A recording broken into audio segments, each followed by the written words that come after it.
Here's how to get listed on DEX Screener. So to do this, just go to dexscreener.com, and then what you want to go and do is here in the left section, click on advertise. Once you click on that, it will take you to this page, and basically that is a way to get listed on DEX Screener. So here in the token advertising page, you want to order now, and the cost is from $299 and you can pay with crypto. So click order now. Then you need to go to sign in, so just go to sign in with Google.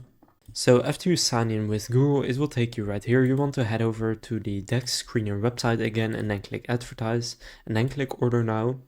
And now here select the chain that your cryptocurrency is on, for example Solana, then enter the token address, your ad info, so you can choose different ad packages, so how many views do you want, and then the title, a pitch for your project, then you can upload an image, you can add any links you want.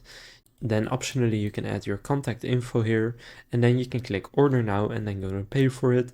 Now you can get all the way up to 400,000 views for $7,000.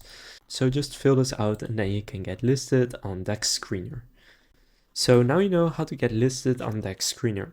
If this video was helpful, please consider leaving a like and subscribing to my channel. With that being said, I will see you in the next video.